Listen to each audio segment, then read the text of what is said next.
Intéressons-nous à ce qui a été dit sur CNews. Écoutez, moi je trouve ça fou. CNews défend Benyamin Netanyahou.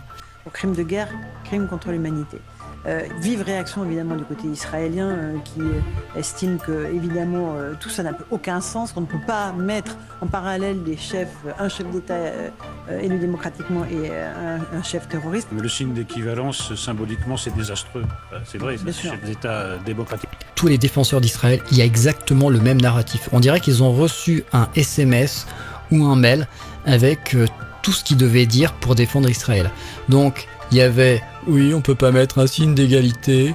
Il y avait le côté oui, mais c'est la seule démocratie du Moyen-Orient. Oui, mais on n'est pas des barbares comme les autres. Enfin, je sais pas, quand tu massacres 60 à 70% de gamins et de femmes et de civils, je vois pas comment tu peux dire que c'est pas égalité, c'est même pire. Puisque si tu t'arrêtes au nombre 1200 versus plus de 40 000, je veux dire, il y a même pas de discussion. Enfin, après Nolo, est-ce que tu regardes les images, parce que c'est facile à trouver sur X, hein, t'as pas besoin d'aller sur Telegram.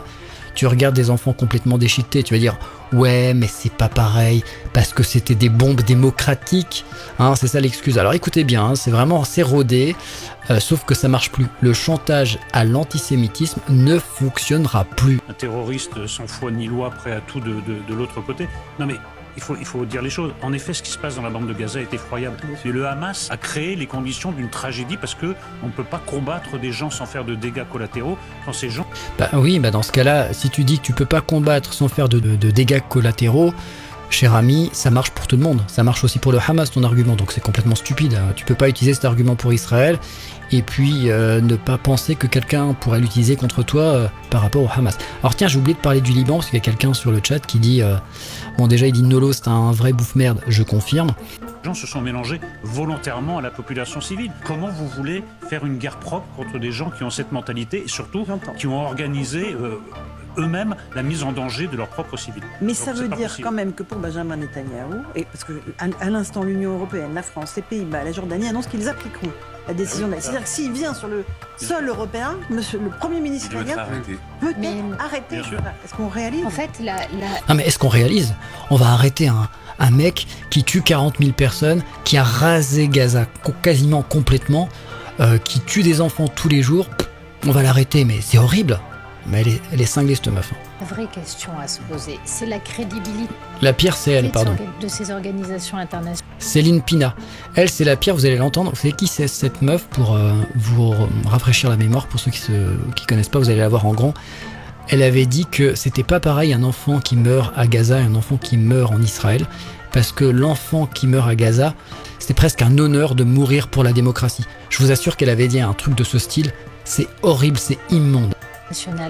À l'époque où elles étaient encore crédibles, ces institutions ont beaucoup basculé, c'est-à-dire que la montée de l'islamisme, c'est comme la montée d'un totalitarisme, ça vous pose des lignes politiques qui sont différentes. Aujourd'hui, à l'intérieur de ces institutions, il y a une énorme pression qui est mise par des États qui sont des États qui ne sont pas démocratiques, c'est des États qui ont dans le viseur ce que nous sommes en tant que civilisation. Et qui ont compris qu'en plus on était faible. Donc ils attaquent par là. Pourquoi est-ce qu'ils commencent par Israël? Alors là, vous avez remarqué le narratif et comment elle va défendre Israël. Au lieu de recontextualiser de façon pragmatique, intelligente et objective, elle va faire le coup habituel de la guerre de civilisation. Ça va être simple, vous allez entendre. C'est les méchants terroristes islamistes contre le monde civilisé, le monde judéo-chrétien. Et si tu combats l'islamisme, tu ne peux pas ne pas combattre le sionisme. C'est pire. Parce qu'ils savent très bien que l'antisémitisme est fort, pas que chez LFI, pas que dans le RN. On a un sondage qui vient de sortir, qui a été fait pour le CRIF. Franchement, pour les Français en règle générale, il n'y a pas de quoi pavoiser quand on voit les résultats. Donc ils attaquent par là où on est le plus faible, parce qu'ils se disent, comme ils sont un petit peu antisémites, ils ne défendront pas Israël. Voilà l'excuse. Donc, comme ils sont un petit peu antisémites, ils ne défendront pas Israël. Enfin, comment on peut être autant de mauvaise foi? Tu peux pas utiliser le terme antisémite, là t'es pas en 39-45 face à des civils et des citoyens juifs qui ont rien demandé à personne.